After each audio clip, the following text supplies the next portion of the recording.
Bon, alors bonsoir. Bezrat Hashem. Alors, ce soir on est à Netanya. C'est pour les gens qui sont là, nous on est au courant où est-ce qu'on est. Eux, ils savent pas où je suis à chaque fois. Donc, Bezrat Hashem, ce soir on est à Netanya, avec l'aide de Dieu. Faire un petit shiur ensemble sur le thème choisi de ce soir, vivre une Torah de kiff. Ah, c'est compliqué. En plus, j'ai que des femmes en face de moi. C'est compliqué. Parce qu'en plus, vous, mesdames, vous avez une petite complication par rapport à nous, les hommes. Vous avez les lois de la tsniout, de la pudeur, qui sont un peu plus rigoureuses pour vous que pour nous. Oui. Parce que quand on porte la perruque toute la journée, ou le kissui roche toute la journée, en Israël, qui fait chaud. Oui. Moi, déjà, avec l'équipage, on ne peut plus. Alors, si j'avais encore des cheveux, parce qu'ils sont un peu partis en vacances, mes cheveux, avec l'âge, Baruch Hashem, et en plus, la tête couverte toute la journée, ce serait compliqué pour moi qui suis un homme. Hein. Donc, Baruch Hashem. Mais en réalité, on va essayer de voir et de développer. Ça veut dire quoi, vivre une Torah de kiff? Parce que le titre, il est accrocheur. Hein? Alors, on va commencer par une citation du Rav Steinman. Comme moi, je rigole tout seul dans ma tête. On est plein là-dedans. C'est compliqué. Alors... Bezrat Hashem, on voit en réalité, je suis désolé, je suis très comme ça. Voilà. Alors, on voit en réalité, Baruch Hashem, Ishtabar Shemolad, qu'il y avait une citation du Rav Steinman, Zecher Tzadik Kadosh Livracha. Il voulait qu'après son départ, qu'on l'appelle pas Rav. Mais bon, moi je continue à l'appeler Rav Steinman, quand même, c'est un idolador. Il expliquait comme ça hein, que le véritable plaisir de la Torah, il n'est pas dans le Olam Hazé. Oh. Il est dans le Olam Haba. Bon, alors, je sais que c'est du level déjà, parce qu'on commence là, d'accord? C'est en réalité, ça veut dire que le véritable plaisir, c'est de savoir quel Olam Haba on est en train de se construire quand on est en train de faire la Torah ici. Oh, mais ça, c'est déjà un niveau de Emouna, de croyance, que c'est pas facile pour tout le monde. Même pour les rabbins, tous les jours, c'est pas facile d'arriver à comprendre. Donc, c'est quoi exactement c'est ce petit enseignement de rien du tout du Rav Steinman? Une petite phrase de rien du tout. Mais en réalité, pour arriver à mieux comprendre, il faut arriver... Je vais vous donner un exemple. Avec le beau-père de Rabbi Shimon Bar Yochai. Alors, je vous avertis, je vais aller à droite, je vais aller à gauche, ça va partir dans tous les sens, mais après, ça va prendre forme. Bezrat Hashem. Rabbi Pinchas Ben Yair, le beau-père de Rabbi Shimon Bar Yochai, c'était un des grands maîtres de sa génération. Et il avait pour coutume d'aller au Beth Midrash à pied, depuis sa maison. Et pour aller au Beth Midrash, l'histoire elle est connue, il y avait un petit fleuve à traverser. Hein? Mais pour pouvoir traverser le fleuve, il n'y avait pas de pont. Il y avait quelques rochers qui sortaient de l'eau. Bonsoir, venez. Alors, Bezrat Hashem, enchanté. Ravi Shai. Non, mais désolé, c'est très bien. Alors, Baruch Hashem. Alors, ouais, je vois que j'ai un fan club là-bas déjà. À chaque fois que je dis un truc, ça rigole. Alors, Baruch Hashem, c'est très très bien. C'est la Simcha. La Torah, c'est probablement un des surnoms de la Torah, un des noms de la Torah, c'est Simcha. On dit qu'il y a 5 livres de la Torah, c'est l'anagramme de Simcha. La véritable joie vient de la Torah. Les enseignements déjà des 5 livres de la Torah à travers le Pentateuch. Rien que le nom en français, moi, il me fait rire. Pentateuch. Mais on voit, Baruch Hashem, que pour accéder à cette simcha, parce que quand on étudie la paracha de la semaine, par exemple, Shlach Lecha avec les Meraglim, vous la connaissez un peu, la paracha de la semaine, quand même, c'est pas très cool, hein. Ils vont 12. Sur 12, il y en a 10 qui vont mal parler de la terre d'Israël, entre guillemets, parce que Alvaï, que nous ayons le niveau de ces Meraglim durant notre génération, même si eux, ils ont fauté. C'est-à-dire, si eux, ils ont fauté à leur génération, à leur niveau à eux, quand on va comprendre les intentions qu'ils avaient, on va en parler un petit peu, Bezrat Hashem, on va arriver à comprendre en réalité qu'ils avaient un niveau très très très élevé, ceux qui ont fauté. Et que Caleb Ben Yefouné et Yoshua, Benoun, donc eux ils avaient un niveau encore plus, c'est du grand niveau, Baruch Hashem. Mais Bezrat Hashem, voilà, alors ils disent qu'ils me voient mal, c'est mieux comme ça, vas-y. Bezrat Hashem. Alors, pour arriver à comprendre, c'est que le niveau des Meraglim déjà, c'est tous des Nessim, des princes d'Israël. Ils avaient tous un niveau de croyance incroyable. Ils ont tous vu le dévoilement de la divinité sur le Har Sinaï. C'est pas rien. C'est pas rien du tout. Et Akadosh Baruch Hu, il dit à Moshe Rabbeinu, Shlach Lecha, envoie pour toi. Il dit, moi, j'ai pas besoin que tu ailles faire vérifier ce qui se passe en Israël. Mais les Bnei Israël, ils sont un peu en rébellion. Ils ont tous des doutes. Donc envoie, comme ils ont tous des dissensions, un par tribu, qu'ils aillent vérifier ce qui se passe là-bas. Il y en a 10 qui vont mal parler. Le Zohar nous dévoile et le Midrash nous dévoile qu'en réalité, leur volonté, c'était de rester dans le désert. Avec Moshe Rabbeinu, tout simplement. Et de pouvoir, en restant dans le désert avec Moshe Rabbeinu, avoir un accès direct à Akadosh Baruch Hu. Dès qu'ils avaient la moindre question d'Alacha, ils ne pouvaient pas se planter. Ils avaient Moshe Rabbeinu, il avait le moindre doute, posait la question au bon Dieu. Aujourd'hui, quand on a des questions d'Alacha, c'est compliqué d'avoir la bonne réponse. Parce qu'on pose la question à un rabbin, il nous donne une réponse, un autre rabbin, il nous donne une autre réponse, et après on nous explique qu'il y a différentes coutumes, qu'il y a différentes chitotes, qu'il y a différentes façons d'appliquer la même halakha par rapport au niveau d'application des gens et leur niveau de croyance, etc., etc., etc. Donc c'est assez compliqué en fait. Pour bien arriver à comprendre en réalité, on voit donc que les Meraglim, quand ils ont fauté, leur volonté première, c'était de rester le plus proche d'Akadosh Baruch Hu. Akadosh Baruch Hu, qu'est-ce qu'il attend de nous? Qu'on reste proche de lui. Quand lui, il est venu, il est descendu, il nous a donné la Torah, c'est lui qui a fait tout le boulot. Ou que nous, on s'élève vers lui. À votre avis, il veut quoi? Que lui, il s'abaisse vers nous, ou que nous, on aille vers lui, vers le haut? Oui? Il y a la chanson pour aller plus haut, oui, vous la connaissez ou pas? C'est ça qui veut Akadosh Baruch Hu. Qu'on aille plus haut. Qu'on s'élève vers lui, qu'on fasse un travail, une avodat Hashem. Mais cette avodat Hashem ne sera efficace que si on la fait besimcha. Vous la connaissez, la paracha Kitavo? Non? La fameuse paracha où il y a toutes les malédictions. Oui? C'est une paracha qui n'est pas cool du tout. Et on voit qu'à la fin de la paracha, on nous enseigne un enseignement simple. On dit que sache que toutes les brachot de la Torah et que toutes les bénédictions qu'il y a dans cette Torah, elle ne sera valable que si toi tu es besimcha. Ce qui veut dire que Rabbeinu Nachman de Breslev, d'accord, il n'a rien inventé avec le Inyan de la Simcha. Que c'est très important chez nous d'être besimcha. Et qu'on le voit pour ceux qui sont descendants des Juifs d'Afrique du Nord et qui sont séfarades, et j'ai l'impression qu'on a un petit peu ici, d'accord? La Torah de nos rabbanim, c'est une Torah de simcha. C'est une Torah de kiff. C'est une Torah, on se réunit à la synagogue. La synagogue, c'est un lieu communautaire. On se réunit. Alors les hommes, ils ont leur fameuse boucha. C'est un truc que j'ai jamais compris. Moi, je leur fais plaisir quand ils organisent des cours. Ils me disent, Vodara, vous vous avez gardé un verre de boucha. J'aime pas ça, moi.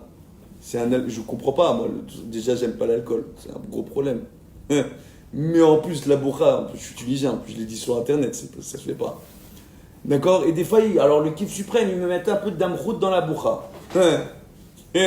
Ah ouais, c'est le top du top chez les Tunisiens, ce qui paraît. Donc, ce qui se passe, c'est comme la fraise dans le champagne pour eux. C'est un truc de fou furieux. Donc, qu'est-ce qu'on voit en réalité? On voit tout simplement qu'il y a ce Inyan de la boucha. Maintenant, je vous donne un exemple. En Afrique du Nord, on voit par exemple chez les Tunisiens, il y a la boucha, chez les Marocains, il y a d'autres alcools, je ne sais pas comment ils appellent ça. Je ne suis pas un pro de l'alcool. D'accord? Hein? Non, je crois que c'est les Algériens, la nisette. Non, le Marocain, je ne sais pas, il y a un autre nom. La mahia, je crois, ou un truc comme ça. Bon, bref. Je crois, mais je ne suis même pas sûr des noms, parce que moi, je ne suis pas du tout alcool.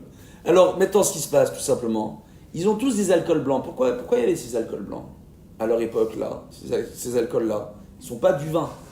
D'accord? Tout simplement parce qu'il n'y avait pas le problème de vin mévouchal ou pas mévouchal.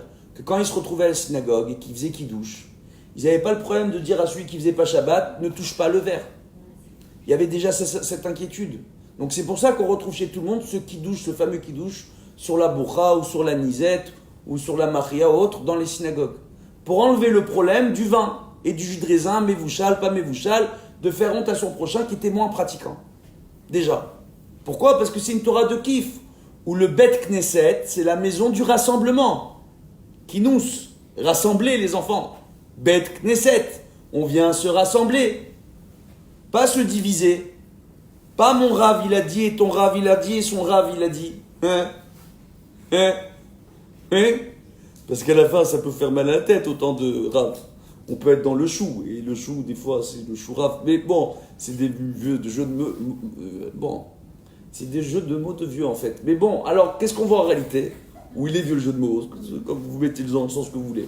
Mais on voit en réalité, Baruch Hashem, qu'en réalité, il y avait une volonté qui est en train de se perdre. Moi, je le vois, c'est en train de se perdre. On a des jeunes, ils vont étudier aujourd'hui avec les rabbanim lituaniens. Ou des rabbanim qui ont étudié avec les lituaniens. C'est pas la même Torah de kiff qu'ils ont.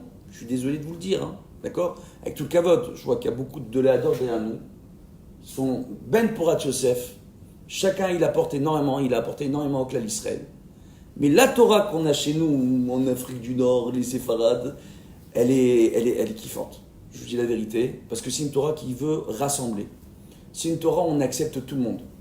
Quand les Lubavitch, ils sont arrivés en Afrique du Nord, on leur a pas dit, attends, qu'est-ce que tu veux toi, Lubavitch, pas Lubavitch? On a dit, viens, qu'est-ce qu'il y a? Tu veux nous aider, faire des écoles? Tu as besoin d'un coup de main? Il faut savoir que le Rav Pinson, quand il est arrivé d'abord en Tunisie, avant d'arriver au Maroc, il n'avait pas d'argent. Qui lui a monté ces Mosdot en Tunisie? Vous êtes au courant ou pas? Parce qu'on parle du Rav Pinson. Oui? Qui lui a monté ces Mosdot? Les rabbanim tunisiens sur place. Ils ont vu un Rav qui vient, qui a une bonne volonté, qui veut monter une école pour jeunes filles, etc. Il a commencé avec la Tunisie, il a continué au Maroc, Ben Porat Yosef. C'est les rabbanim sur place qui l'ont accueilli les bras ouverts et qui l'ont aidé. Baruch Hashem. Parce qu'on accueille tout le monde les bras ouverts. Et quand les jeunes ont commencé à faire teshuva en France, et qu'au lieu de suivre le minag de leur père, ils ont décidé de devenir Chabad, parce qu'il y avait un très grand engouement dans les années 90 du vivant du Rabbi, Zecher Tzadik Kadosh Livracha, quand il était encore parmi nous avant Saïd Stalkout, pour faire plaisir à tout le monde, s'il y a des Chabad qui nous regardent, d'accord? Je fais attention aux mots que j'utilise pour vexer personne.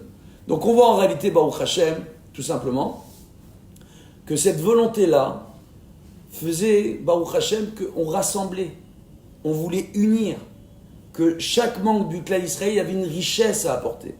C'était quelque chose d'important pour nous. Et avec le temps, malheureusement, on voit aujourd'hui des dissensions. Celui qui a étudié avec les Lituaniens, il ne va pas trop aimer ceux qui sont un peu chassidim. Les chassidim, ils ne vont pas trop aimer ceux qui sont un peu séfarades. Le séfarade, il ne va pas trop aimer celui qui est comme ceci ou celui qui est comme cela. C'est sans fin. La kippa shruga, il n'aime pas la kippa noire. La kippa noire, il n'aime pas celui qui n'a pas la kippa. Ou vice-versa. On s'en fiche de l'ordre dans lequel je donne cette bêtise. Parce qu'à la base, c'est une bêtise. C'est une grosse bêtise. Hein? Pour quelle raison? Baruch Hashem, parce que c'est pas important de quelle couleur elle est la kippa. C'est pas important la façon dont vous avez choisi de vous couvrir la tête quand vous vous couvrez la tête. D'accord? Et même si vous ne vous couvrez pas encore la tête, c'est pas ça le plus important. Le plus important, c'est quand vous faites vos mitzvot. Non, t'enlèves pas le kissoy. Je t'ai vu, toi. Commence pas, hein? Elle a fait, alors j'enlève le kissoy. Faut pas prendre à l'envers ce qu'il est en train de dire le rabbin. Le rabbin, il s'adapte, hein? Au Hachem. Tout ce que j'essaye de dire, c'est quand vous faites les mitzvot, comment vous êtes? Avec quel simcha vous faites les mitzvot? Quel mérite nous avons? Alors, pour pouvoir comprendre le mérite que nous avons, moi, je vais vous expliquer simplement. Je me souviens de mon grand-père, le Rav Chaim Yishai, je porte son nom. C'est très original, c'est un truc classique en fait. Donc mon grand-père, le Rav Chaim Yishai, Baruch Hashem, en Tunisie, quand il faisait le Seder, et même en France quand j'étais petit, quand il faisait le Seder, quand il disait Shana Abba Birushalayim, d'accord, il pleurait. Pourquoi? Parce que quand il était petit, il n'y avait pas l'État d'Israël. Il n'y avait pas toute cette possibilité de venir en Israël aussi facilement. C'était un périple pour arriver en Israël. J'avais un voisin qui était un copte, d'accord, un Égyptien, qui me racontait que lui, lorsqu'il a dû se sauver d'Égypte, d'accord, c'est un vieux monsieur Sunni, Zichrono Livracha, c'était un monsieur très spécial.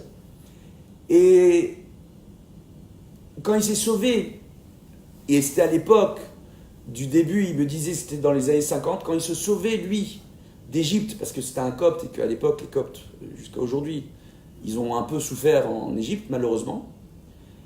Et bien quand il s'est sauvé, lui, il a vu des Juifs qui allaient jusqu'en Égypte, et quand il passait en bateau devant les côtes d'Israël, il plongeait pour rejoindre les côtes d'Israël à la nage. Parce que les Anglais demandaient un mandat pour nous laisser rentrer sur la terre d'Israël. Il fallait avoir un papier spécial. Et que beaucoup de gens voulaient avoir ce mérite pour toucher la Terre Sainte. Oh, nous aujourd'hui on fait quoi? Elal. Il y a les classes business. Il y a des classes au-dessus de la business, c'est ce qui paraît. Je ne suis pas au courant moi. Oui. Il y a plein d'avions, il y a plein de marques différentes d'avions et de compagnies. Il y a même des billets d'avion pour ceux qui n'ont pas trop les moyens, pas trop chers aujourd'hui. Il n'y a même plus d'excuses pour venir en Israël. Il y a des billets d'avion à 250 € aller-retour, les enfants. Vous êtes au courant ou pas?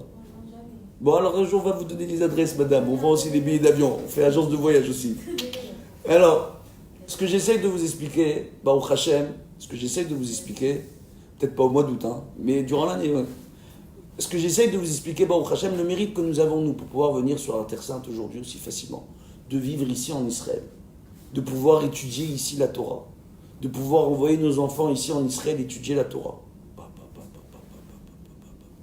de pouvoir envoyer nos enfants servir à l'armée en Israël, pour ceux qui vont servir à l'armée, ou envoyer nos enfants dans les yeshivot en Israël pour devenir des bons rabbanim qui vont aider après l'ensemble du clan d'Israël, parce que c'est le but de l'histoire, hein, normalement. En tout cas, en Afrique du Nord, c'était ça. Quand tu allais étudier, c'était pour devenir rabbin et aider ton prochain. C'est ça le but de la manœuvre. Hein? C'est ça le truc. Hein? Hein? Faut rappeler que quand on parle des rabbanim, on compare les rabbanim aux mères d'Israël. Pas au père, pas au papa. D'où on le sait? C'est pas moi qui le dis. C'est Shlomo HaMelech. Où il le dit, Shlomo HaMelech? Shema beni musar avicha. Val titosh Torah timecha. C'est quoi l'explication que donne Rashi et que la Gemara donne? Rashi, il a montré en fait.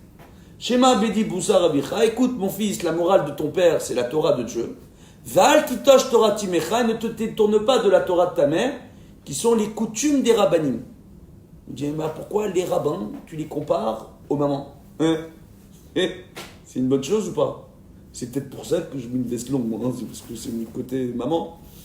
Mais en réalité, qu'est-ce qu'on voit, Baruch Hashem?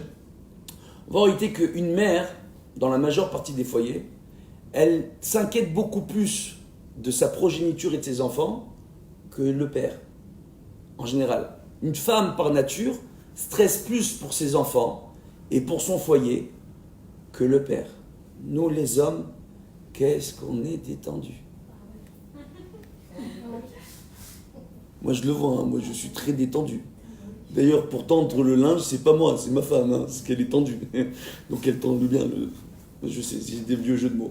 Mais en réalité, Baruch Hashem, qu'est-ce qu'on voit? On voit tout simplement que les femmes, elles sont beaucoup plus réfléchies que les hommes. C'est pas moi qui le dis, c'est la Gemara. C'est extraordinaire. On voit qu'il y a l'enseignement de la Gemara, rapporté par Rabbi Meir Balanes, que Nashim Da'atan Kala, que les femmes ont un savoir entre guillemets léger, facile, plusieurs interprétations au même enseignement. Et les deux interprétations que je vais vous donner, les deux, elles sont justes.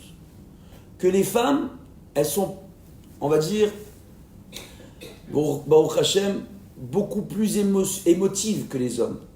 Donc elles vont avoir tendance à réagir d'abord avec leurs émotions pour la majeure partie d'entre elles, et après avec leur intellect. Ça ne fait pas d'elles des femmes qui ne sont pas intellectuelles ou pas intelligentes.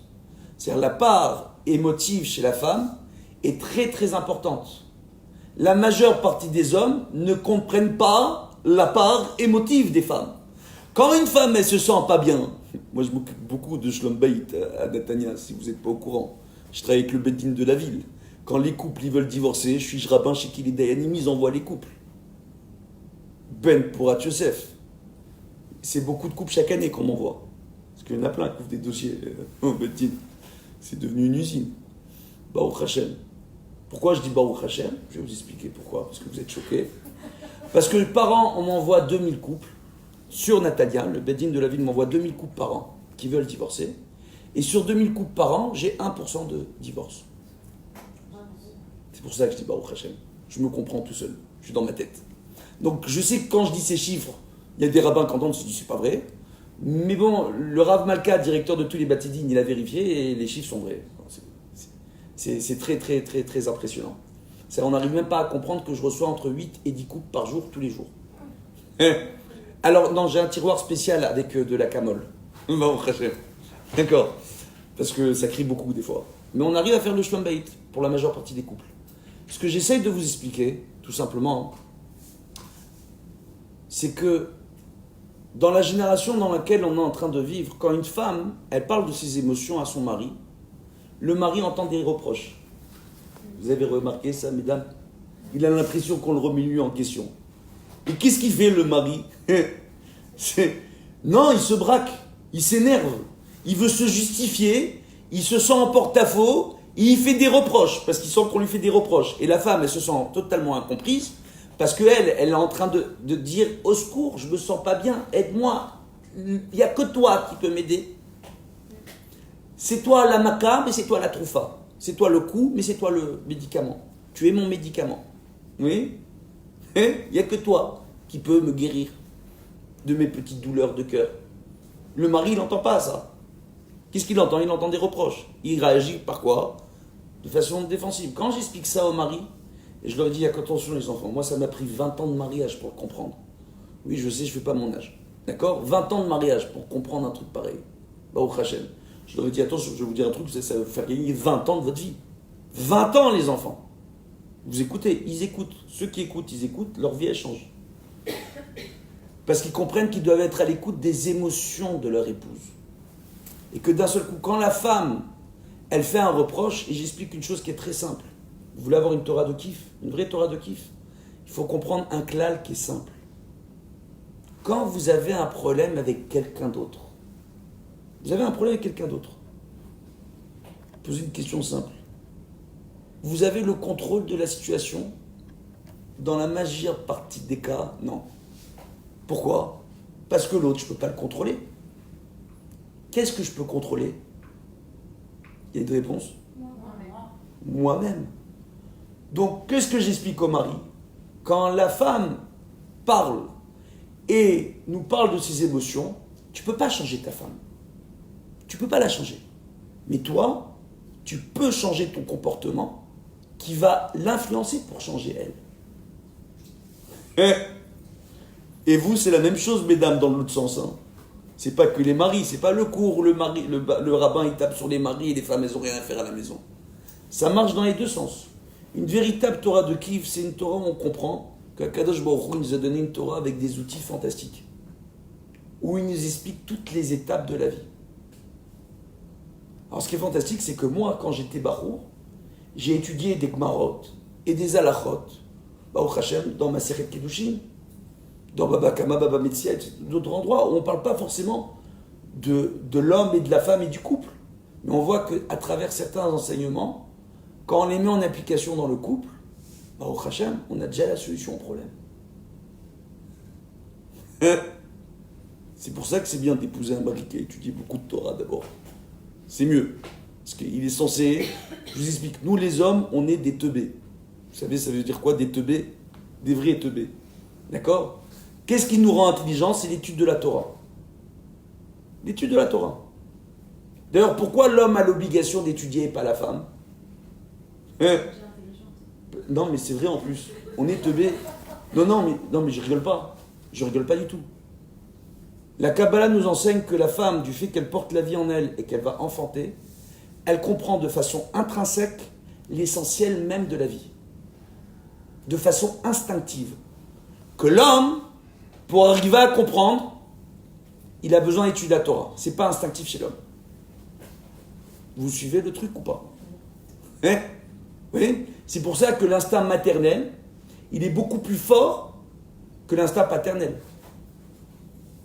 On le voit, hein, à part quelques exceptions, il y en a, d'accord? Mais en réalité, c'est beaucoup plus fort chez la femme.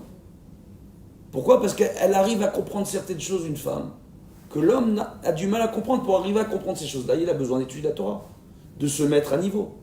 Et encore, même quand on lui explique, il faut s'y prendre à plusieurs reprises. Quand j'accueille les couples pour la majeure partie des couples, très souvent, dans la majeure partie des cas, on va dire dans 80% des cas, j'explique une fois à la femme, 2-3 fois au mari. Oui ? J'exagère pas du tout quand j'explique ça. L'homme a besoin, pour assimiler une information qui concerne la partie émotive, pour ingérer ça c'est compliqué, parce qu'il doit se remettre lui-même en question. Et que l'ego masculin, et que le besoin d'être maître de son territoire de l'homme, fait qu'il a du mal à se remettre en question. Alors que si on se met dans une dynamique de Torah, on voit que la Torah, qu'est-ce qu'elle nous demande en premier ? Élève-toi. Donc, qu'est-ce que tu dois faire tous les jours ? Réellement. Te remettre en question. Qu'est-ce qu'ils font les hommes ? Ils ont étudié beaucoup de Torah. Qu'est-ce qui leur arrive ? Ils deviennent orgueilleux. Ils pensent mieux savoir que les autres. Alors, il y a un enseignement qui est fantastique, avant de revenir sur Da'atan Kala des femmes. J'ai pas oublié. Il y a un enseignement qui dit, dans Pirkei Avot, qu'un homme apprend énormément de ses rabbanim, de ses maîtres. Il apprend encore plus de ses chaverim, de ses amis, ses compagnons d'études. Pourquoi ? Parce qu'avec le maître, il y a une gêne qui s'installe, on n'ose pas parler de tout. Mais avec le chaver, on va parler de tout. On va développer le sujet. Donc on apprend plus quand on étudie avec son ami qu'avec son rave, entre guillemets. D'accord ? Quand on développe, qu'on a déjà étudié avec le rave, avec son ami. Mais on dit qu'on apprend encore plus de ses élèves. Donc la bonne question que moi je me pose à chaque fois, si toi, quand tu deviens rave, tu apprends le plus de tes élèves, c'est qui l'élève, c'est qui le maître ? Donc c'est pour ça que normalement les rabbanim ils se remettent en question. Parce que s'il n'y a pas d'élève, il n'y a pas de maître. Oui ? Mais que le maître il apprend de ses élèves. Ça va encore plus loin que ça. Dans Masechet Ta'anit, on dit pourquoi c'est bien quand les petits Talmidei Chachamim posent des questions au Gdolei Hador. Oh, parce qu'à travers leurs questions, ils permettent au Gdolei Hador d'aiguiser son savoir. Et quand il aiguise son savoir, il explique encore mieux. Et quand il explique encore mieux, les élèves comprennent encore mieux. Et quand ils vont diffuser l'information, elle passe mieux. On n'est pas sur CNN. On est Torah et Mitzvot, les enfants. Donc par rapport à ça, Baruch Hashem, on voit qu'une Torah de kiff, c'est quoi premièrement ? C'est de savoir se remettre en question, de comprendre que la seule personne sur laquelle réellement on a un véritable contrôle, c'est nous-mêmes. Et que de savoir, à travers le travail que je vais faire sur moi-même, à travers des outils de remise en question, les ordonnances divines, la Torah et les mitzvot, de savoir exactement qu'à travers ce travail-là, quand moi je vais me remettre en question, mon comportement, il va être ressenti comme changé au regard de mon environnement, et ça va influencer mon environnement, et leur perception de ma personne va changer. Ce qui veut dire qu'au-delà du manque de confiance en nous que nous avons tous, quand on est enfant, quand on grandit, quand on est adolescent, oui, quand on devient adulte, quand on n'est pas sûr de soi, quand on n'est pas sûr de ce qu'on fait, quand on a peur d'être jugé, quand on a peur d'être regardé, quand on a peur de tout ça, au-delà de cela, on commence à comprendre qu'on a un dimouille, on a une perception de nous-mêmes qui change totalement. On commence à comprendre nous-mêmes que quand on fait un travail sur nous-mêmes, on est plus écouté, on est mieux compris, on nous prend un petit peu plus au sérieux, parce qu'on fait un travail sur nous-mêmes. Je vous donne un exemple concret. Il y a des mamans là. Je vais vous dévoiler un secret. Les enfants, ils font la bar mitzvah, les garçons, oui, à l'âge de 13 ans. Alors, il faut comprendre qu'on dit qu'un enfant, il n'a pas de date, d'accord ? En réalité, totale, jusqu'à sa bar mitzvah. Et qu'avant ça, l'âge du chinour, ça dépend des enfants, c'est entre 5 et 7 ans. Bref. Que quand ils commencent à avoir 7 ans, ils commencent à avoir un petit date. Mais c'est un peu embrouillé chez eux. À 13 ans, ils commencent à avoir leur propre date. Durant la 13e année, les problèmes commencent. C'est-à-dire déjà, ça arrive très souvent que les enfants, entre 7 ans et 10 ans, ça va plus ou moins. Et à l'âge de 10 ans, ils deviennent durs. Quand c'est pas à l'âge de 9 ans. Ils deviennent durs, surtout les garçons. Tout ça, c'est expliqué dans la Kabbalah. C'est pas moi qui le dis. On a l'impression d'écouter un... Oui. Mais on voit quoi en réalité? On voit qu'ils deviennent durs. À l'âge de 11 ans, en général, ils sont durs, les garçons. Pour la majeure partie d'entre eux. À l'âge de 13 ans, ça va bien au moment de la bar mitzvah. Quelques mois après la bar mitzvah, ça part en cacahuète. Et ça dure pour la majeure partie des garçons jusqu'à l'âge de 18 ans. À quelles conditions ça s'arrête à 18 ans? Je peux expliquer ou pas? Ça fait peur, hein? Ah non, moi j'ai une équipe à la maison, hein. J'ai toutes les tailles, j'ai tous les modèles, hein. Les garçons, les trucs. En plus, moi j'ai des bruns, j'ai des blonds, j'ai des blancs de peau, j'ai des bruns. C'est extraordinaire. J'ai les yeux verts, j'ai les yeux marrons, ils ont la même tête, mais ils n'ont pas le même teint. C'est... Baruch Hashem. C'est très amusant ce qui s'est passé chez nous. C'est fantastique. Baruch Hashem. Ce que j'essaye de vous dire, c'est quoi? C'est que, justement, on voit qu'on dit que ça dure jusqu'à l'âge de 18 ans. À quelles conditions? Quand les enfants, ils sont dans une éducation de Torah. S'il n'y a pas un minimum d'éducation de Torah, de notion de Torah, de moussagim de Torah, on aime bien les brabins dire en hébreu, en français pour montrer qu'on parle de langue, on parle le franc-breu. Maintenant, qu'est-ce qui se passe? Tout simplement, quand il y a cette éducation de Torah, à 18 ans, le da'at, il vient, il se remet à l'endroit. Quand ils sont dans une éducation de Torah. Et à partir de ce moment-là, quand ils étudient la Torah, donc 18 ans, c'est un âge important pour qu'ils étudient la Torah. Raison pour laquelle la Torah envoie à quel âge des Bachurim à l'armée? Quel âge? 18 ans? Non. À quel âge on les envoie à l'armée? Selon la Torah, 21 ans. Pas avant. Parce que de 18 ans à 21 ans, ils doivent étudier la Torah pour avoir le da'at à Torah. C'est un âge important. Oh, ça devient un peu plus intéressant. Ils se construisent. Et que ce da'at, durant ces quelques années, c'est 3 ans. Ils ont une chazaka, 3 ans. Ou ils ont une chazaka, où ils ont un véritable da'at dans le Derech HaTorah. Ils peuvent sortir et aller à l'armée. Selon la Torah, qui peut sortir et aller à l'armée? Les tzadikim, gmurim ou shlemim.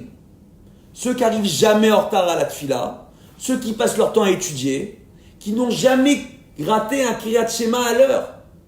À l'époque de David Ameler, un monsieur, il faisait pas Kriyat Shema à l'heure. On disait, monsieur, t'es pas un tzadik, tu peux pas aller à l'armée. Tu te mets en danger. Reste au Beth Midrash, tu vas étudier pour ceux qui vont à l'armée. C'était le monde à l'envers. C'était ceux qui appliquaient le moins bien la Torah, restaient en arrière-ligne pour étudier, et ceux qui appliquaient le mieux la Torah, on les envoyait en première ligne. Oh. Et on gagnait toutes nos guerres. Hein. Welcome. Baruch Hashem. Donc, ce que j'essaye d'expliquer tout simplement, c'est qu'on voit justement que cette notion-là, en termes d'éducation, quand on comprend cet outil, quand on comprend qu'un enfant, à partir de l'âge de 11 ans, il va devenir compliqué à gérer. Et qu'on est parti pour quelques années très sympathiques avec lui. D'accord? Et qu'il a besoin d'avoir des notions de Torah, mais qu'il a besoin de comprendre qu'aux yeux des parents, son dimouille, sa représentation, elle est importante aux yeux des parents. Qu'il a un hitaron, qu'il a un plus par rapport à ses frères et sœurs, et que chacun des enfants est différent l'un de l'autre. Et que chacun il a des qualités qu'il n'y a pas chez l'autre. Oh. Oui? Au lieu de faire l'erreur et de l'éducation, moi je sais que je vous ai pris comme ça, je vous ai fait un truc là, vous n'avez rien compris. Mais on voit, hein, Baruch Hashem, au lieu de faire l'erreur d'éducation, de faire un reproche à un enfant, lui dire pourquoi tu n'es pas comme ton frère, pourquoi tu ne fais pas comme ta sœur, et pourquoi. Il faut tout simplement leur parler autrement. Leur montrer que eux, ils ont des qualités qui sont importantes à vos yeux. Et que, à travers ces petits compliments et leur faire comprendre que vous avez compris leurs différences, leur mal-être et leur malaise va être différent. À l'âge de l'adolescence, où on manque de confiance en soi, ça va encourager leur confiance en eux-mêmes. Ça va encourager leur perception de leur propre personnalité. Ils vont comprendre qu'à travers le travail qu'ils vont faire sur eux-mêmes et qu'ils voient déjà chez leur père, chez leur mère qui font un travail sur eux-mêmes, d'accord, ils vont s'améliorer. Oh. Et ils vont savoir exactement où est-ce qu'ils en sont. Je vais vous donner un exemple concret. Ouais. Cette semaine, on m'a invité à une Arnasat Sefer Torah. Baruch Hashem. Arnasat Sefer Torah, moi j'ai compris que pour la Arnasa, il n'y aurait que des hommes. C'est ce que j'ai compris. Donc mon fils m'a demandé, le grand, il m'a demandé, papa, je peux t'accompagner pour la Arnasat Sefer Torah, etc. J'ai dit, Baruch Haba, viens. On arrive à la Arnasat Sefer Torah, il y a des hommes et des femmes, Baruch Hashem, que des membres de la même famille, ils s'asseyent ensemble à table. Jusque-là, il n'y a rien qui cloche. Ils n'ont pas dansé ensemble, les femmes ont été respectueuses, tout s'est bien passé. Mon fils a refusé de rentrer dans la salle. Il est resté dans une salle à côté. Les organisateurs sont venus le voir, ils disent, viens, tu vas manger, assieds-toi à table. Non, non, je préfère rester à côté. Je suis timide. Il n'a pas osé leur dire, je ne veux pas m'asseoir à côté de femmes. Parce que c'est son date. Il est construit comme ça aujourd'hui. Il n'est pas construit autrement. Il a 16 ans. Il s'appelle Yosef, comme Yosef Hatzadik. Il a des midotes. Attends, il a son petit Yetzerara. Son Yetzerara, Dieu bénisse lui, c'est le sport. Quel Yetzerara! C'est-à-dire, j'ai fait bonne pioche, moi. Il a Yetzerara, c'est faire du sport. C'est fantastique. Bah, au Hachem, aux heures du soir. Bon, alors le matin, il arrive 5 minutes en retard à la tfila. 5 minutes tous les matins, mais c'est pas grave. Parce qu'il fait son sport, il étudie, il est dans le bon derrière. Pourquoi? Parce qu'il s'est construit. Pourquoi? Parce que par rapport à ses frères et sœurs, on lui a toujours mis en avant ses qualités qui lui sont propres. Et pourtant, il a des défauts. Il a des points sur lesquels il est énervant. Et s'il regarde ce cours, alors là, papa, qu'est-ce que tu m'as fait? Mais ça va. Il parle qu'en hébreu, Baruch Hashem. Il comprend le français, mais il parle qu'en hébreu. Donc ça va. Et puis, il n'a pas Facebook, il n'y a pas Internet à la maison. Donc ça va, Baruch Hashem. Les enfants, ils n'ont pas accès à tout ce truc-là. Ça ne rentre pas chez moi, ce truc-là. Ça reste dans un sac dans la voiture, ça ne monte pas à la maison. Ça, c'est pour le zigouille arabim. Pour éviter le zigouille arabim. Oui, c'est les jeux de mots du rabbin. Donc, Baruch Hashem. Donc, qu'est-ce qu'on voit en réalité? On voit, Baruch Hashem, que le gosse, il est construit. Les gens qui étaient là ont compris ça. Ils m'ont fait des compliments. Le lendemain matin, on est parti pour la Knesset Sefer Torah, prier avec les gens le matin, pour la misva de participer avec eux. Il a voulu venir avec moi. Il est venu, on a prié, et après ils ont organisé un petit déjeuner, où il y avait des femmes et des hommes. Il m'a dit, papa, je t'attends ici, je plie des tefilines, va leur faire un devoir Torah. Et je lui dis, pourquoi tu viens pas? Il m'a dit, papa, quand je serai un tzaddik comme toi, ça c'est bien, il pense que je suis un tzaddik. C'est déjà bien, hein. Un gosse de 16 ans qui dit à son père que c'est un tzaddik. Oui, oui. Bon, il lui dit pas, t'es le tchouk-tchouk du koum-koum, c'est extraordinaire. Vous connaissez pas encore cette expression tchouk-tchouk du koum-koum? Elle va arriver, hein, vous allez voir. Même pour Joseph. Les adolescents, ils adorent cette expression. Alors oui, c'est le truc qui bloque le koum-koum. Mais c'est pas grave, c'est une expression quand on veut dire des trucs qu'on veut pas dire, alors on dit tchouk-tchouk du koum-koum, en hébreu. Alors, Baruch Hashem, ce que j'essaye de vous dire, tout simplement, Baruch Hashem, c'est que il est resté de son côté à lui. Et ils ont tous compris. Ils m'ont dit, pourquoi il n'est pas venu? Il y a des femmes. Je dis, bon, laisse-le, il plie Betfilin, ça lui fait plaisir. Ils sont partis l'embrasser, les hommes qui ont fait la Sefer Torah. Ils l'ont embrassé, ils l'ont fait des brachot. Ça leur a mis du baume au cœur de voir un gosse de 16 ans comme ça. Ben pour Yosef. Hein? En plus, c'est son nom, Yosef. Ben pour Atalayan, à l'essor. En plus, il est baraqué. Dieu bénisse. C'est un vrai Yosef. En plus, coquet comme un Yosef. C'est fantastique. Donc, ce que j'essaye de vous dire, c'est quoi? Ce que j'essaye de vous dire, Baruch Hashem, c'est que quand on laisse un enfant se construire à travers sa propre représentation, sa propre personnalité, qu'on l'accepte avec sa personnalité, parce que chaque enfant, quand il vient au monde, et je peux vous assurer que c'est vrai, parce que j'étais là à chaque accouchement, à côté de ma femme, que chaque bébé, quand il est venu au monde, j'ai regardé son faciès, et chacun, il avait une tête différente. Oui? C'est extraordinaire. Alors là, avec le temps, j'ai eu l'occasion d'étudier avec des grands maîtres, d'accord? Un peu ce qu'on appelle aujourd'hui des profilers, là. Oui? En vérité, par rapport à la forme du nez, des yeux, etc., de voir le caractère d'une personne. J'ai un peu étudié ça, j'ai revu les photos des enfants, et je vois aujourd'hui la personnalité qu'ils ont des années plus tard, par rapport au visage qu'ils avaient quand ils sont sortis du ventre de leur mère. Boule la personnalité d'aujourd'hui. C'est énorme. Ça veut dire quoi? Ça veut dire que quand on prend le temps d'étudier la Torah et de rentrer vraiment dans l'étude comme il faut, et qu'on s'encadre des bons maîtres, c'est encore un point qui est important. D'accord? Parce que, Baruch Hashem, on a beaucoup de gens, quand nous on n'a pas toutes les connaissances, on se fie, parce qu'on est de bonne volonté à ce qu'on nous explique, Mais il faut pouvoir vérifier les références de ceux qui nous parlent. Et c'est pas toujours le cas. Et des fois, on peut nous raconter des bêtises. Hein? Des fois. C'est extraordinaire. J'ai une dame qui m'a appelé, elle m'a dit mon mari, il est Bechoutz Laaretz, c'est le soir du mikvé ce soir. On m'a dit que je peux pas aller au mikvé. Est-ce que c'est vrai que je dois mettre un couteau dans les toilettes tant qu'il n'est pas rentré? Ah oui, on lui a dit de mettre un couteau dans la cuvette. Elle a parlé avec un kabbaliste. Le kabbaliste, il lui a dit tu mets un couteau dans les toilettes. Je dis madame, s'il y a quelqu'un qui vient et tire la chasse, vous faites quoi avec vos toilettes et le couteau? C'est pas des ouf. On leur a dit. On fait quoi? Vous allez voir un grand kabbaliste, il est habillé tout en blanc, il est Baruch Hashem, un grand tzaddik. Il vous dit tu mets un couteau dans tes toilettes, vous faites quoi vous? Hein? Non mais attendez, moi j'explique, j'ai compris que c'est pas votre cam. Ok, j'ai compris, là on se parle sarcelle, c'est bon, y a pas de problème. Non mais c'est pas grave, moi sarcelle. Alors maintenant, hein? Ouais voilà, genre 95-93, genre 93 c'est mieux que 95. Alors maintenant, on va voir tout simplement Baruch Hashem, que le Inyan c'est quoi? C'est qu'on est appelé à faire des bêtises. Maintenant il faut savoir, s'encadrer des bons rabbanim, avoir les bons enseignements, de voir les bonnes choses. Et je vous assure que votre Torah, ça devient une Torah de kiff. Quand il y a un problème qui se présente à l'horizon, il y a déjà la solution avant que le problème y soit là. Et quand vous n'avez pas la solution et que vous avez des bons maîtres autour de vous, de grands rabbanim, on leur pose la question, direct, ils nous sortent du tiroir la bonne référence, il dit va étudier. C'est-à-dire, moi j'ai eu la chance d'avoir autour de moi des très grands, comme le Rav Meir Mazouz, le Rosh Yeshivat Kisera Hamim. J'ai eu l'occasion de pouvoir parler avec le Rav Ovadia Yosef, le Rav Mordechai Eliyahu, d'autres, le Rav Eliashiv, d'approcher ces rabbanim-là et de leur poser des questions. Et moi, ils ne me donnaient pas une réponse. Ils me disaient, va voir telle référence et commence à étudier. Et si tu as des questions, appelle. C'est fantastique. Quand on peut étudier. Donc, il faut s'y mettre. Baruch Hashem.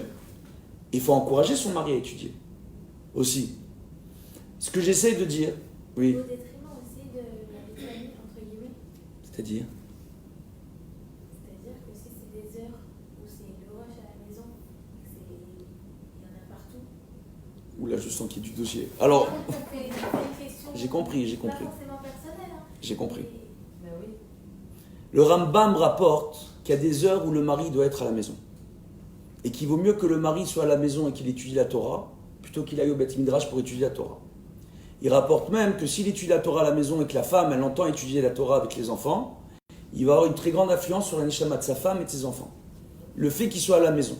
On le voit vraiment qu'il étudie. Oui, mais s'il est à la maison et qu'il étudie, c'est pareil que s'il est à la maison. Je peux? Bon, venez, on va parler du problème classique. C'est-à-dire, moi j'étais là, Baruch Hashem, on était dans les sphères. On va revenir à la réalité. J'ai compris. Moi je me dis, si on le laisse aller, Oui. en fait Hachem il va nous aider à la maison parce qu'on l'a laissé aller. Alors, je veux bien, mais ça marche que si vous demandez aux enfants, va te doucher, ils vous disent, oui maman. Ça, vous pouvez dire vraiment qu'il y a un miracle, il y a Dieu dans le coin qui vous aide. Il y a vraiment Dieu qui vous aide. Hein. Et quand vous lui dites, mange ton assiette, oui maman. Et quand tu dis, va au lit, bien sûr maman. Maman, tu veux, je vais t'étendre le linge? Qu'est-ce qui se passe quand la machine à laver, elle sonne et qu'il y a tous les enfants, ils font quoi? Ils vont chercher leur mère pour dire, maman, la machine à laver, elle sonne. C'est rare de voir les enfants, surtout quand c'est des garçons. Les filles, c'est autre chose. Hein. Moi, je vois la différence entre les garçons et les filles. Les garçons, à un certain âge, on lutte avec eux tous les matins pour qu'ils se lèvent. Et les filles, on lutte pas du tout. Le réveil, il est en train de sonner. Les filles, elles sont déjà debout, dans la cuisine, en train de se préparer le petit déjeuner. Elles sont déjà habillées. Elles ont préparé le café à papa pour qu'il aille à la tefila. Et bisous papa, va faire ta prière. Qu'est-ce que c'est? Oui, on voit la différence entre les garçons et les filles. Moi, je le vois. Je suis devenu féministe depuis que j'ai eu ma première fille. J'ai compris la supériorité des femmes ce jour-là. Ça m'a pris du temps, hein. D'accord? J'ai vu quand, sur le plan psychomoteur, elle s'est développée par rapport à ses frères et sœurs, comment elle réagissait, pardon? Mais à la mort, votre femme, il a fallu avoir une fille pour que vous... Bah ouais, parce qu'on est des khmars, les mecs, hein. C'est ce que j'ai dit au début. Je l'ai dit au début, hein. Moi, j'assume, hein, je suis au courant du truc. Mais c'est la Torah qui nous l'enseigne. Réellement. Vous comprenez ou pas? On dit que la femme d'Atan Kala, ça veut dire quoi? Ça veut dire que d'un côté, elles ont on peut dire l'esprit léger, elles ont tendance à s'emporter avec leurs émotions. Et de l'autre côté, Da'at, c'est quoi Da'at? C'est le chibour entre Dieu et Akadosh Baruch Hu. Chorma, Bina, Vadat. Oui, c'est quoi Chorma, Bina, Vadat? Chorma, c'est le potentiel de la Neshama. En termes de connaissance, en termes de midot. Bina, c'est ce qu'on en fait, c'est la compréhension. Da'at, quand on allie la Chorma et la Bina, on arrive à s'unir à Dieu. Le Da'at, ok, va Avraham Yada et Sarah. Avraham, il s'est uni à Sarah. Il n'a pas connu Sarah. Il s'est uni à Sarah. Ça veut dire s'unir. Le Da'at, c'est l'union à Dieu. Quand on dit Nashim Da'atan Kala, pour les femmes, c'est facile de s'unir à Dieu. Elles n'ont pas besoin de mettre les tefilines pour s'unir à Dieu. Elles n'ont pas besoin de faire la tefila pour s'unir à Dieu. Elles n'ont pas besoin d'étudier pour s'unir à Dieu. D'ailleurs, vous savez, c'est quoi la meilleure tefila? On dit une mère d'Israël qui vient, qui se met devant la mezouza. Elle met sa main, elle parle au bon Dieu. Comme nos grands-mères. Ça va encore plus loin que ça. Est-ce que vous aviez remarqué que quand nos grands-mères, elles pleuraient, je ne sais pas pour vous, hein, elles avaient tendance à se frapper un peu sur les genoux, à se balancer, et à se prendre les yeux, et à se faire comme ça sur le front. Intiyam, ya Rabbi, inti. Oui ou pas? Vous l'avez vu ça ou pas? Ça, ils ont incompris là-bas, parce que je me suis balancé, ils ont vu une grosse barbe qui s'avance. Maintenant, qu'est-ce qu'on voit? Écrit là. On voit par Hashem, qu'est-ce qui se passe en réalité? Il y a un enseignement de la Kabbalah qui nous dit quoi? Qui nous dit que quand on pleure, les larmes elles sortent, les larmes elles sont salées. Alors, il y a les glandes, etc. C'est expliqué par la science. Mais pourquoi Dieu il a décidé de mettre du sel dans les larmes?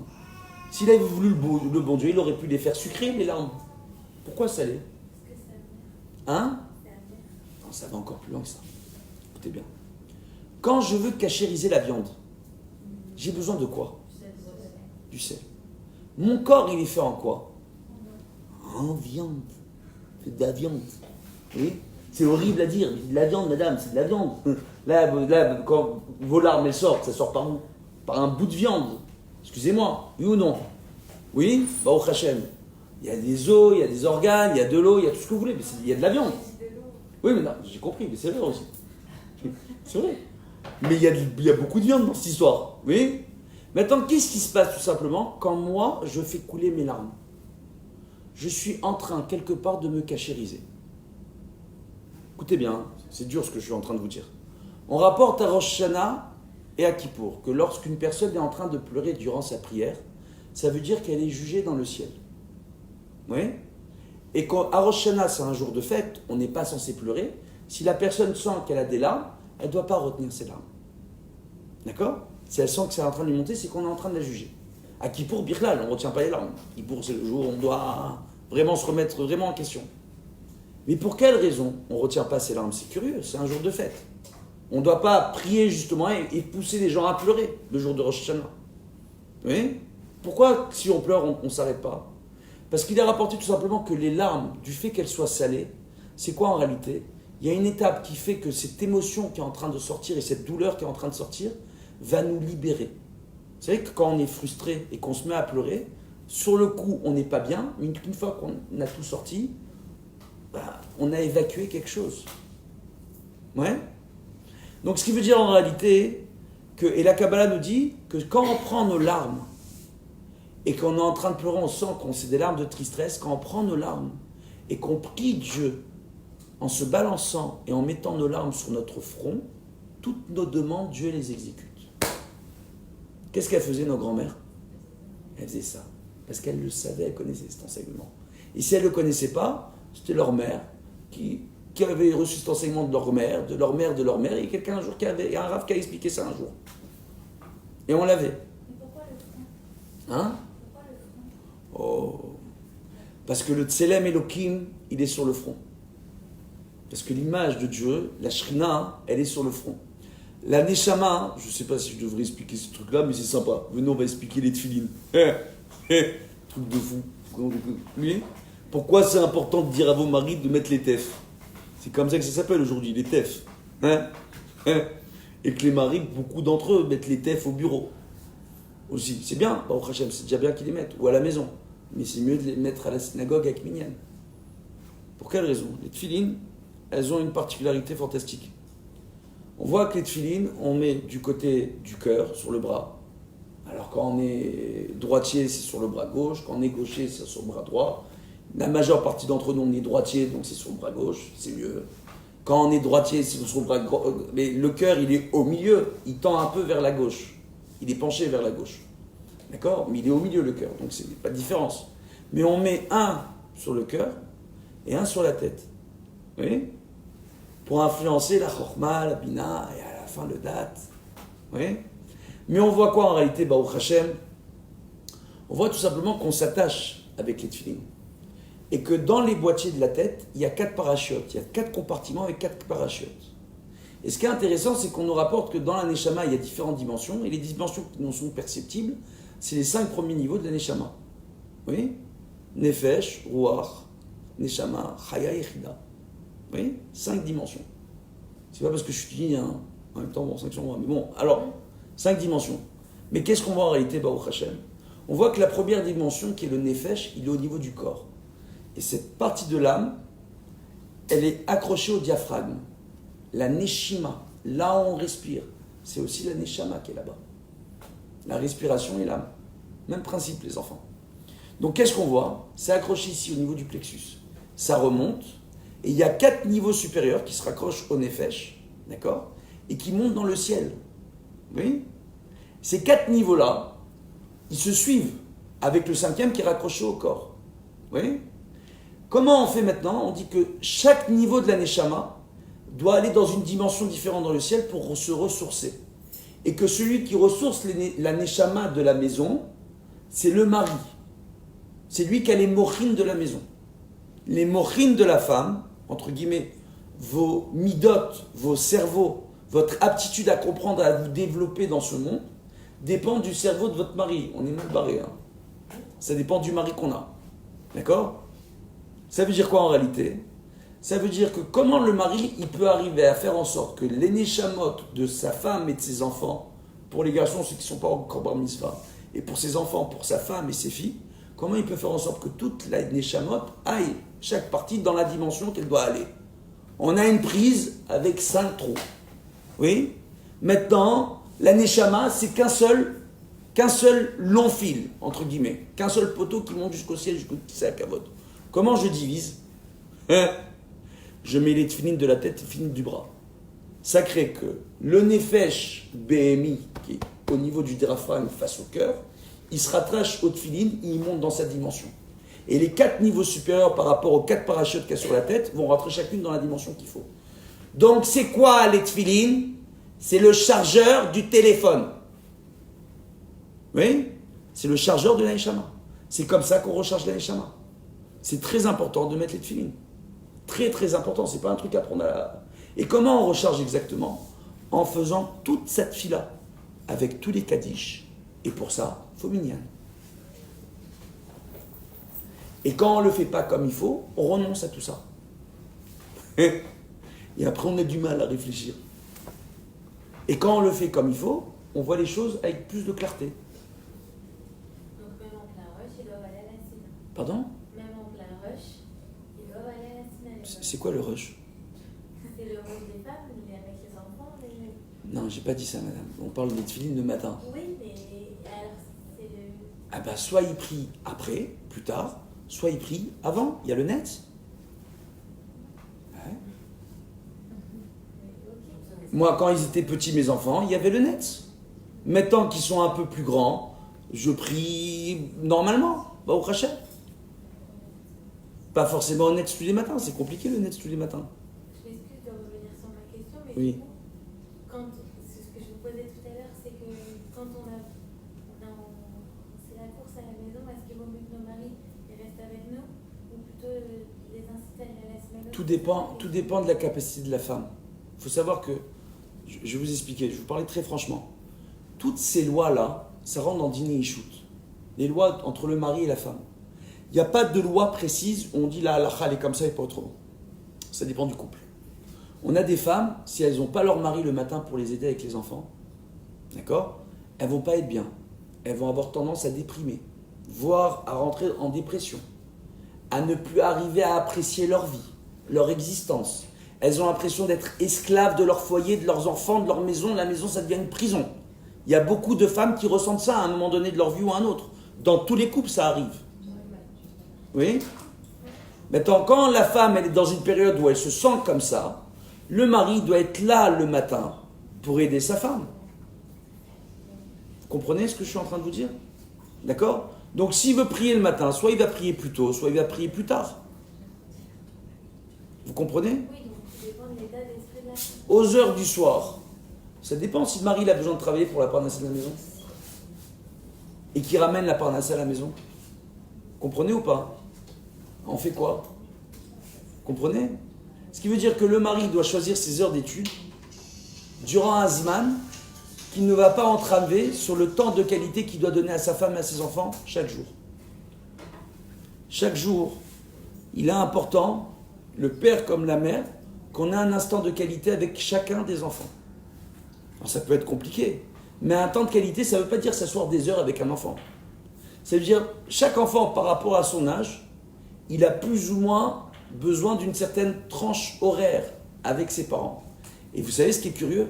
C'est que plus ils sont jeunes, et moins ils ont besoin de passer du temps avec leurs parents. Et plus ils avancent dans l'âge, et plus ils ont besoin de se confier et de parler avec leurs parents. Normalement. Quand on a bien fait notre boulot. C'est compliqué de bien faire son boulot en tant que parent quand on n'a pas le bon mode d'emploi. Et puis d'un enfant à l'autre, le mode d'emploi, il peut changer. Il faut arriver à l'adapter, le mode d'emploi, par rapport au modèle qu'on a en face de nous. Vous voyez? Tout ce que j'essaie de dire, c'est quoi? C'est qu'on a besoin d'avoir un temps de qualité avec chaque enfant. Ça peut être pour un enfant, à un certain âge, 5 minutes, mais de qualité, on est entièrement avec lui. On lui fait des câlins et des bisous, il est petit, on a joué avec lui, on l'a fait boubou, nounou, tchouchou. Ça lui suffit. Un autre, ça va être 10 minutes, un autre, ça va être 15 minutes, un autre, ça va être 20 minutes, mais tous les jours, donner un temps de qualité à chacun de ses enfants. Qui se sentent importants aux yeux de ses parents. Que non seulement les parents, c'est pas qu'une autorité qui leur met la pression à la maison, mais les parents, ça devient aussi un espace où on reçoit notre pinouk, où l'enfant, il reçoit ses compliments, il reçoit son amour, il reçoit ce dont il a besoin, et il rester proche des parents un maximum. Pas trop non plus, mais un maximum. Oui? Comme ça, quand ils sont adolescents et qu'ils ont besoin de se confier, et bien si on a bien fait notre boulot, ben ils se confient à nous. Normalement. C'est compliqué. Je crois qu'on va organiser des stages. Alors maintenant, Be'ezrat Hashem. Par rapport à tout ça, ce que j'essaie de dire, Baruch Hashem, c'est qu'à partir du moment où je comprends que quand moi je me remets véritablement en question, donc je fournis un travail, je commence à kiffer. Vous comprenez? Je vais donner un autre exemple qui n'a aucun rapport avec la Torah et les Misot. Oui? Je suis gros. Je peux le dire, hein, on parle de moi. Hein?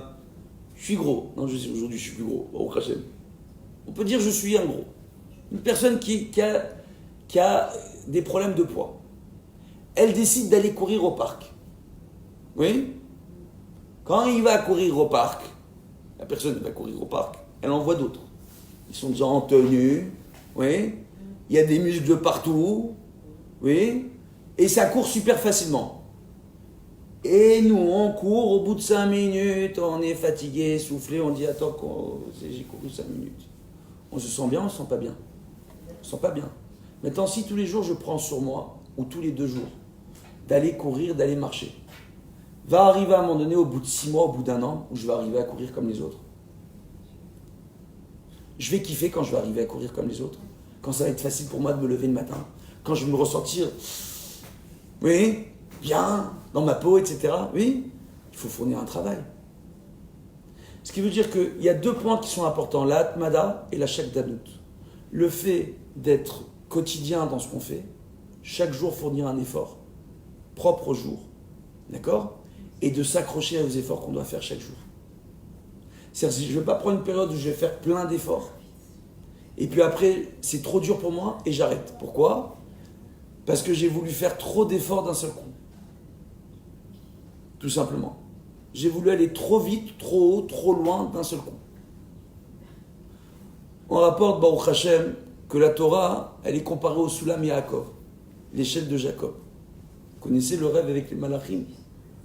Les Malachim, les marches, ils les ont grimpées 4 par 4 ou 1 par 1. Quand ils ont monté les marches et quand ils ont descendu les marches. 1 par 1. Ce qui veut dire que toi, tu veux t'améliorer, tu t'attaques à ton problème, étape par étape, marche par marche. Si tu n'as pas le bon mode d'emploi, rapproche-toi du Rav qui peut avoir le mode d'emploi. Ou de la rabbinite. Ou du parent. Ou de la personne qui saura nous expliquer ce dont on a besoin. Par rapport à nos besoins. Pour avancer sur le bon chemin. Celui de la Torah, mais aussi de la réussite, du foyer, du couple, du shlom bayit, l'éducation des enfants. C'est un véritable challenge. Je le vois, quand j'en parle en général, les gens ils sont plus ou moins sceptiques. Ils disent, bon, c'est très bien tout ce qu'il dit ce monsieur en théorie, mais en pratique, ça ne fonctionne pas du tout comme ça. C'est plus compliqué. En tout cas, on a cette impression. Vous comprenez? Et en réalité, ça veut dire quoi? On revient au point de base. C'est quoi le point de base? Si je comprends, moi, que je suis un objet qui, dans l'espace, est en train d'évoluer et de bouger, je ne fais pas du surplace, que je veuille ou non. Même là, on pense être assis, d'accord, et ne pas bouger. La Terre, elle tourne sur elle-même. Et elle tourne autour du Soleil. Et c'est très compliqué.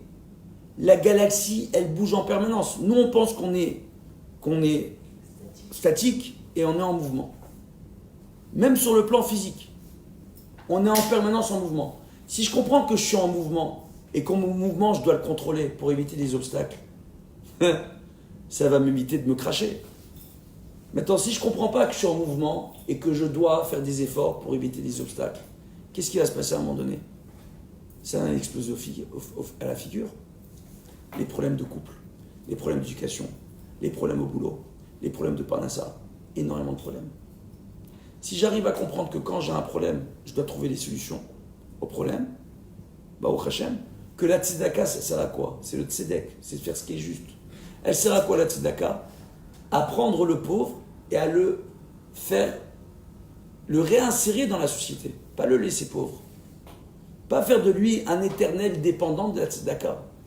À le réinsérer, à faire ce qui est juste. Ça veut dire quoi en réalité? Moi, si je commence à comprendre, j'ai des problèmes d'argent, fais ce qui est juste. Je dois travailler pour régler mes problèmes d'argent. Le boulot, ça va pas, peut-être que je dois aller apprendre un métier. Ça va être dur un petit moment, mais j'apprends un métier, peut-être que je gagnerai mieux ma vie. C'est des choses toutes bêtes, mais quand on le fait, ça marche. Alors à Natania, il y a des bureaux. Je ne veux pas trop parler des bureaux, mais il y a des bureaux où il y a plein de business différents.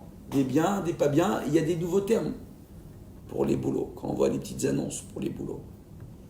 Oui, bureau, business, cachère. C'est tu vends de la nourriture. C'est-à-dire, arrive à un moment donné, on doit réellement se remettre en question. Il y avait une époque où on apprenait des métiers, il y avait une époque où quand nous on était en France, il y avait des gens qui étudiaient la médecine, qui étudiaient le droit, qui étudiaient dentaire, et qui gagnent très bien leur vie. Qu'est-ce qui se passe ici? On veut gagner beaucoup? C'est bien, que la cavode, mais après les problèmes quand il frappe à notre porte, on fait quoi? Quand je parle de problèmes, je ne parle même pas des problèmes de parnassa ou de couple parce que c'est Dieu qui nous punit. Je parle des forces de la loi et de la justice qui tombent sur des maris, des pères de famille, parce qu'ils sont entrés dans des mauvais business avec les mauvaises personnes. On fait quoi? C'est qui le responsable à ce moment-là? Je ne savais pas, je ne pensais pas, je ne voulais pas. On ne réalise pas, l'autre il a des kilomètres au téléphone, on ne réalise pas le mal qu'on est en train de faire. Alors c'est tout ce que je suis en train de dire, c'est que quand on comprend les responsabilités qu'on a, et qu'on doit s'assumer, et qu'on doit assumer nos actes, et qu'on doit répondre de nos actes, quoi qu'il arrive, et que pour pouvoir bien le faire, et ne pas avoir trop de comptes à donner aux gens, il faut faire en sorte de faire les choses comme il faut se remettre en question. Et quand on fait ce travail-là, on vit une Torah de kiff. Et notre vie, ça devient un kiff.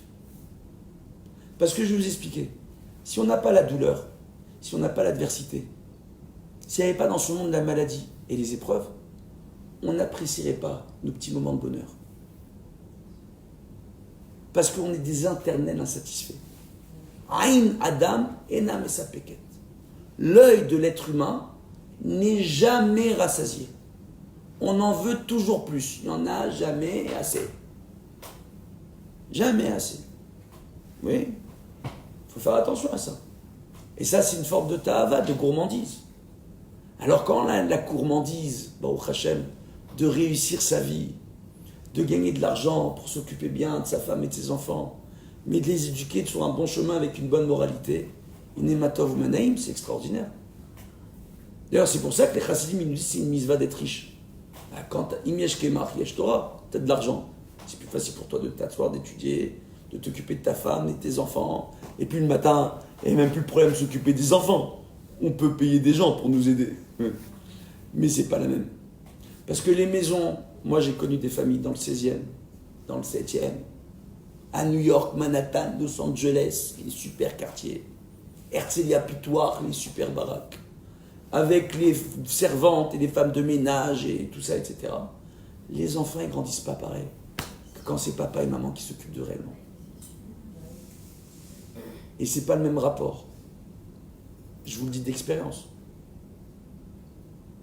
Maintenant, par rapport à ça, c'est jusqu'à quelle heure le cours? Bon, on va bientôt terminer. Par rapport à ça, justement, on voit tout simplement deux choses, mesdames. Vous avez une particularité extraordinaire. Vous avez une faculté de pouvoir vous relier à Dieu plus facilement qu'un homme. Vous n'avez même pas besoin d'être filmé. Le simple fait de dire à Kadosh Baruch Hu, aide-moi. Le simple fait quand vous allumez les nérotes de Shabbat, vous savez la force de la prière de la femme quand elle allume les nérotes de Shabbat. Ya Rabbi, si vous étiez au courant, si vous réalisiez en réalité, si vous pouviez voir les malachim que vous créez, à ce moment-là, les forces qui se créent, la force d'une prière d'une femme qui prie réellement pour son mari, qui prie pour ses enfants. Le Chazon Ish, il rapporte que l'éducation de nos enfants, c'est 90% de prière. Et ces 90% de prière, c'est 100% la prière de la mère qui marche mieux que la prière du père. Pourquoi la mère, elle n'est pas obligée de prier? Alors la mère, quand elle prie, mieux que ça, une halakha, halakha les maasé, qui est très intéressante. Il a rapporté que le Shabbat, le matin, on n'a pas le droit de manger après la tfila sans avoir fait kiddush. Ouais. Pour les hommes, c'est quand? Après qu'ils aient fait la Hamida le matin. Oui, d'accord. Pour ceux qui ne vont pas à la synagogue, ça peut arriver, d'accord. Après le Zman où tout le monde a fait la tfila du matin. Donc tout le monde a fait la tfila du matin, ils ne peuvent pas manger sans faire kiddush normalement, samedi matin, d'accord. Pour une femme, à partir de quand elle a l'obligation de faire kiddush? À partir du moment où elle ne sait pas prier, elle ne sait pas lire. Elle est venue devant la porte de la maison, elle a mis la main sur la mezouza, elle a dit « Ah Rabbi, protège ma famille. Madame, tu ne peux plus manger sans faire kiddush. Tu as fait la prière. » Cette simple phrase qu'a dit cette femme est beaucoup plus puissante que tous les secrets et les noms cachés de la tfila, al-pi Kabbalah, qu'il y a dans la tfila que les hommes font le matin. Vous réalisez ou pas? Alors essayons d'imaginer maintenant une femme qui prend un sidour, elle n'a pas l'obligation de prier, et qui fait sa tfila, si elle a le temps.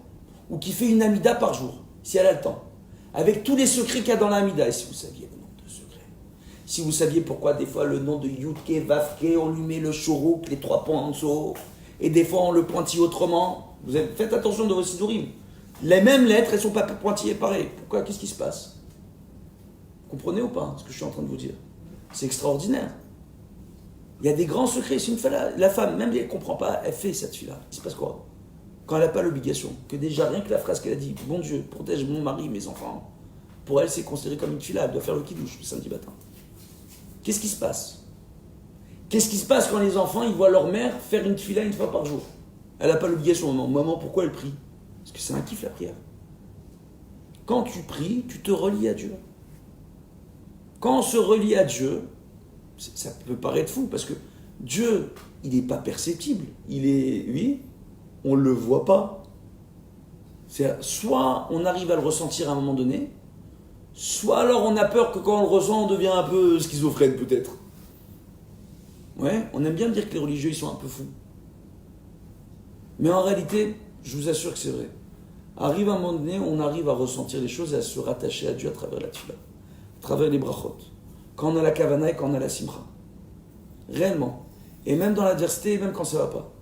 Pour revenir à votre question, je vous réponds plus spécifiquement.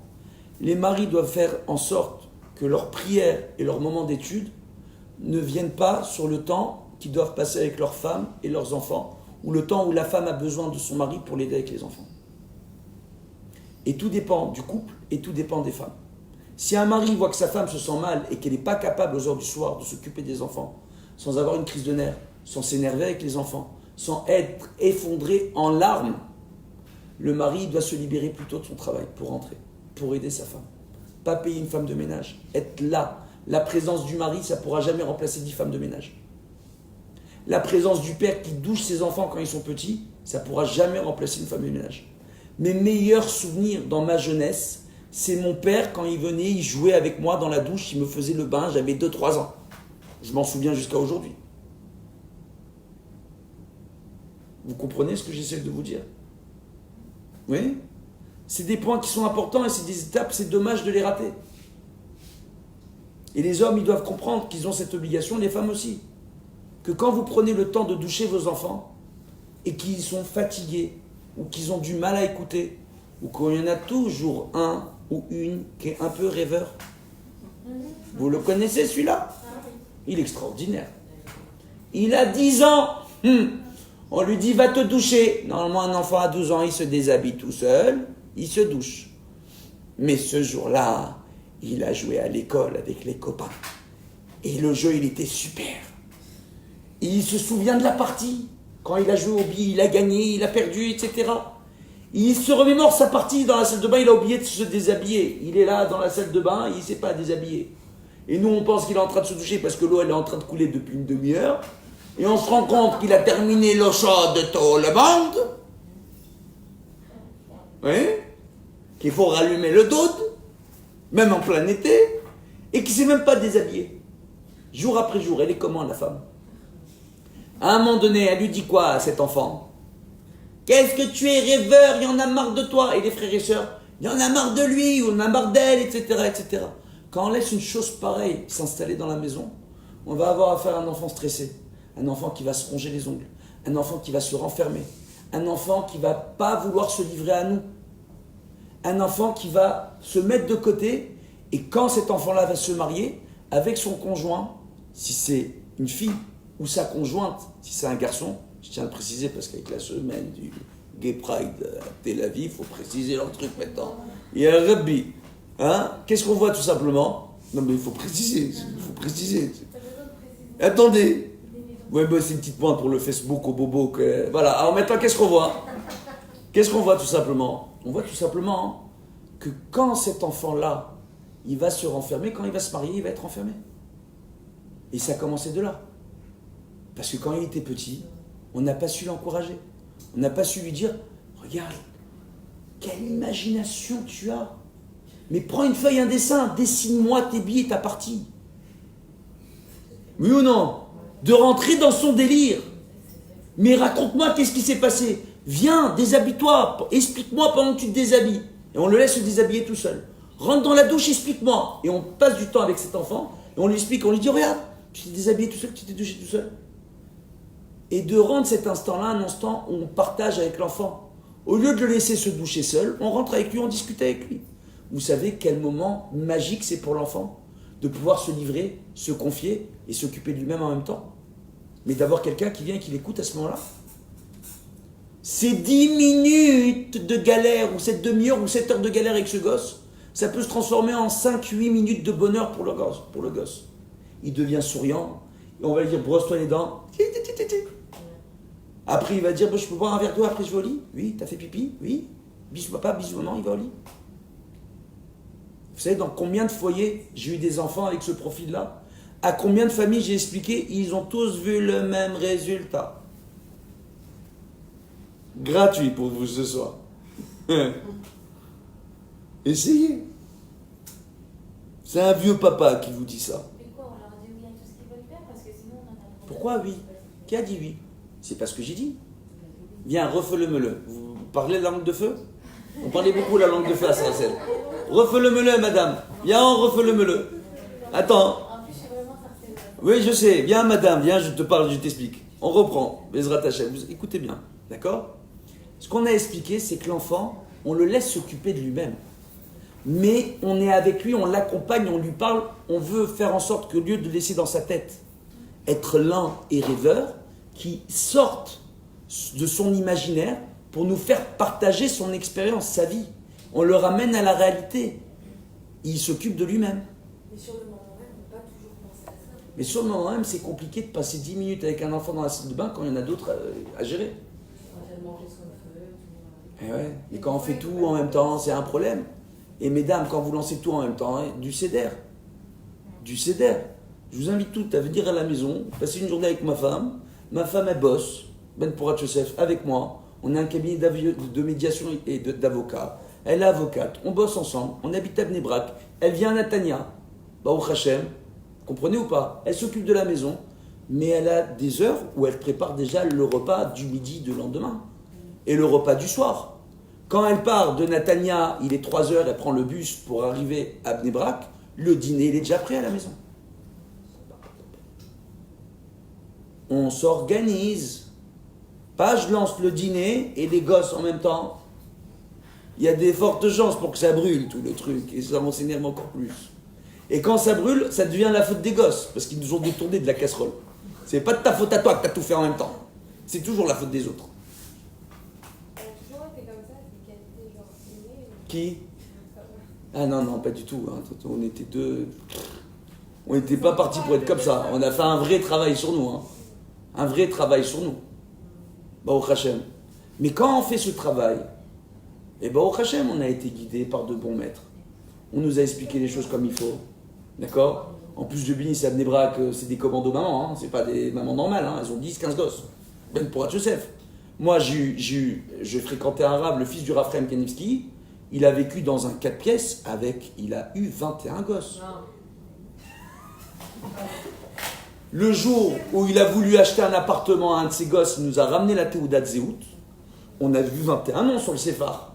Il n'y avait pas un ou deux papiers, il y avait 21 gosses. Ben Porat Yosef, il m'autorise à le dire. D'accord? Que Dieu lui prête une longue vie jusqu'à 120 ans. À lui, à ses enfants. Maintenant, 21 enfants, vous dites dans une 4 pièces, mais 21, il y a un décalage entre le premier et le dernier. Ils vont à l'Eshiva, au séminaire, etc. C'est comme ça qu'il a réussi à gérer le truc. Mais Ben Porat Yosef, quand on prend le conseil avec une femme qui a eu 21 enfants, 21 grossesses, 21 accouchements. Hein? Elle a réussi l'éducation de tous les gosses. Qu'est-ce que vous dites? Vous ne croyez pas qu'on a le bon conseil à la bonne adresse? Oui? Baruch Hashem. C'est ça que j'essaie de vous dire. De savoir s'encadrer des bonnes personnes autour de nous. Et pas de ceux qui nous jugent. Pas de ceux qui nous critiquent. Pas de ceux qui vont vous dire, quand vous leur posez une question au téléphone, où est-ce que vous habitez? Ah, Natania, faites comme ça. Comprenez ou pas? Pas de ceux qui vont vous dire, parce que vous habitez à Natania, peut-être qu'on va vous enseigner une Torah un peu plus cool ou à votre niveau. Moi, je suis pour les gens, on leur enseigne le top du top dès le début et on leur donne le choix. On leur dit, voilà, là, t'es top du top. Là, t'es Ferrari. Là, t'es Mercedes. Là, t'es Subaru. D'accord? Oui? Et là, t'es en trottinette. Ouais? Pas directement, je lui dis, ah, toi, t'es niveau patin à roulette. D'accord? Vous comprenez ce que je suis en train de vous dire ou pas? C'est tout simplement, on explique aux gens les différents niveaux, après ils choisissent, ils font, et on explique les raisons. Bon, j'aime parce que vous avez le droit de savoir. Non? Et c'est ça notre rôle, de vous expliquer, nous, tous les enseignements, et que vous fassiez votre choix pour votre foyer. Et quel que soit votre choix, et quelle que soit la chita que vous choisissez, Elouvé, Elou, Divrei Elokim Chaim, c'est ça qui est magnifique. Quels que soient les enseignements de Torah, tous les enseignements sont des enseignements divins de vie. Baruch Hashem, c'est comme ça, on kiffe. Alors, Bezrat Hashem, mesdames, et pour ceux qui nous ont regardés ce soir en direct, ouais, ça fait très long Zitron. Zichrono Livracha. Alors maintenant, parce qu'il était chez nous, les Zitron, personne n'est au courant de ça. Alors, Bezrat Hashem, que vous ayez la bracha, la tzlacha, la réussite dans l'éducation de vos enfants, beaucoup de shalom bayit avec vos maris, Bezrat Hashem, voilà, beaucoup de réussite dans toutes vos entreprises, Bezrat Hashem, une bonne parnassa, hein, un peu de travail avec beaucoup d'argent, ça c'est bien. N'oubliez pas mes 10%. Et Bezrat Hashem, oui c'est le rabbin relou. Alors maintenant, Bezrat Hashem, et que vous ayez beaucoup de bonheur et une vie de kiff grâce à une Torah de kiff. Amen, Ken Yiratzon.